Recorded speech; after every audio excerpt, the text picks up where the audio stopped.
What is going on, everyone? My name is Jason, and this is the iPhone X unboxing.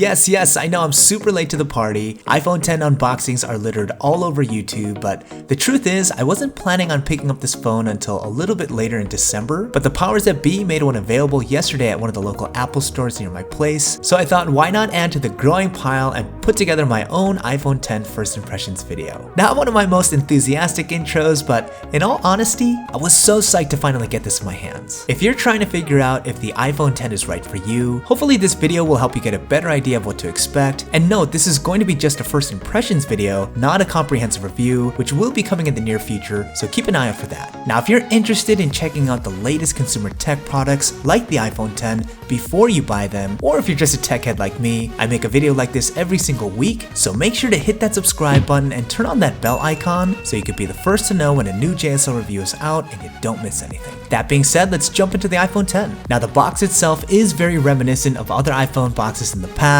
Apple always keeping it simple and straightforward. You have the picture of the gorgeous front-facing display with the Apple logos around the sides. Pulling back on this little plastic tab will make removing the plastic extremely easy, and the top of the box slides off ever so gently as you lift it up from the surface. Right away, you're greeted with some paperwork, which includes a basic instruction manual that helps users navigate the biggest changes the iPhone X has in comparison to previous iterations, as well as your traditional Apple stickers and the phone's warranty information. Putting that aside, and there will be the phone itself. Always an exciting moment no matter how many times you've done this. I personally went with the space gray option, or to keep it simple, the black iPhone X. But before we get into the phone, let's see what else is in the box. Apple includes a pair of Lightning earpods as well as the Lightning to 3.5mm headphone dongle, because no, Apple did not bring back the much missed headphone jack despite all the outcries. It also comes with a Lightning cable and the tiny charging brick that does not support fast charging, even though the iPhone X's battery has the ability to quick charge, a decision that has been resoundingly panned by consumers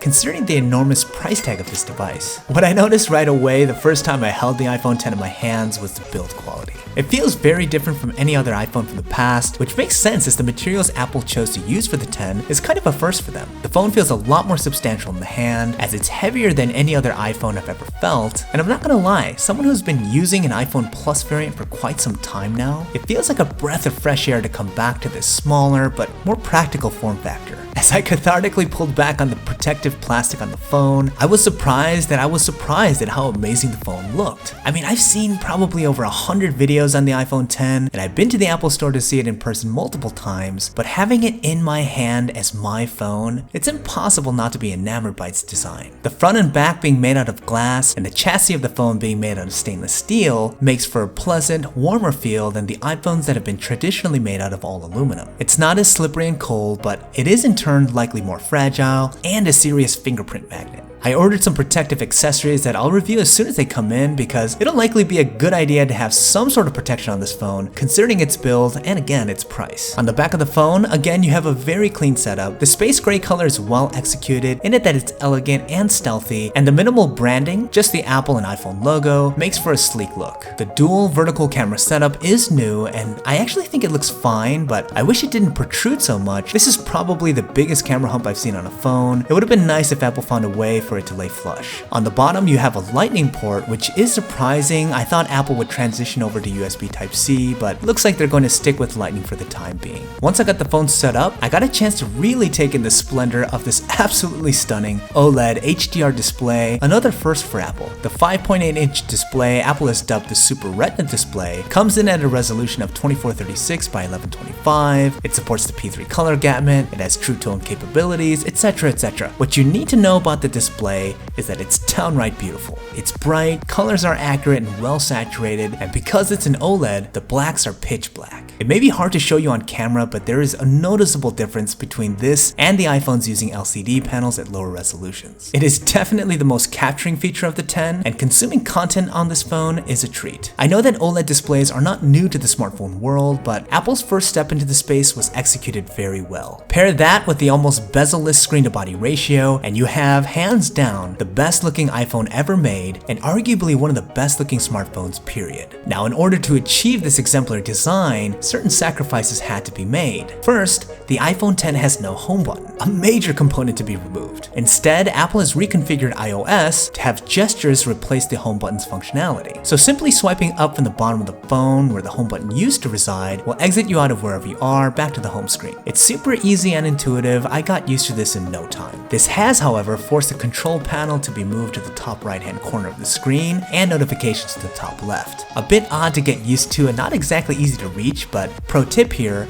if you're a fan of reachability on the iPhones with the home button, it's still available on the 10 through a very slight gesture of swiping down at the bottom of the display, and you can swipe down from there to make it a lot easier to access both. It's not turned on by default though, and you'll need to go into your settings to activate it. Getting into multitasking is probably the oddest gesture, as it requires you to swipe up and hold for a moment. Another pro tip here, if you swipe up quickly and move your thumb to the right, it'll bring it up much faster. Overall, kind of weird, but you can flip through your open apps quickly by swiping across the bottom of the display, which is pretty awesome. All in all, I'm a fan of these gestures. Yes, it's going to take some time to get used to, but there's a lot of potential in its implementation. Hands down, the biggest adjustment that comes with the lack of the home button is the omission of Touch ID and the corresponding adoption of Face ID, Apple's new approach to using biometric sensors for security. Now, I was pretty vocal about my skepticism about Face ID when rumors of it first started surfacing before the iPhone X was officially announced. I was pessimistic about its functionality, reliability, and user experience. Now, after setting it up, which was really easy by the way, I have to say I am impressed. Face ID, to put it simply,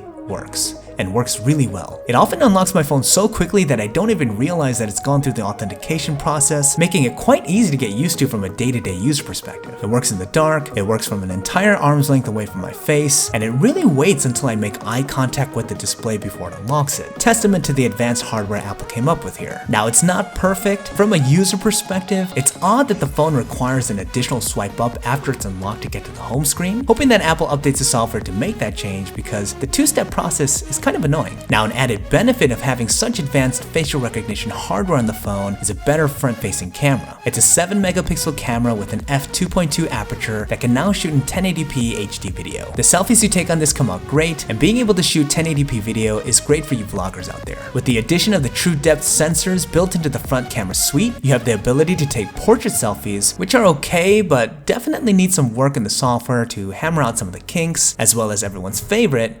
emojis. Talk all you want. As frivolous as this feature might be, it's an incredible display of modern technology and something exclusive to the iPhone X. Now, am I going to use Animojis every day? No. But I am excited to see where this technology goes in the near future.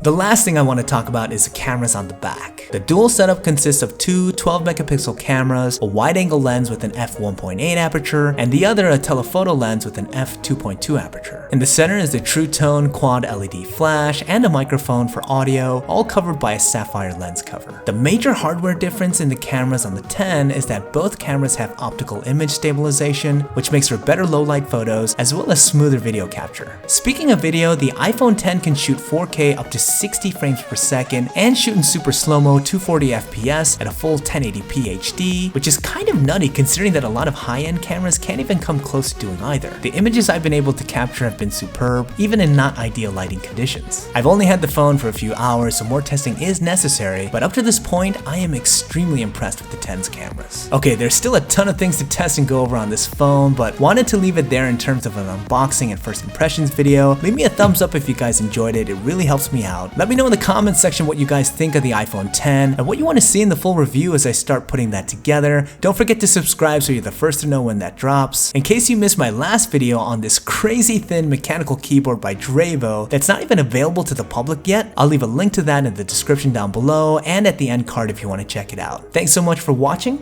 and I'll see you guys in the next one.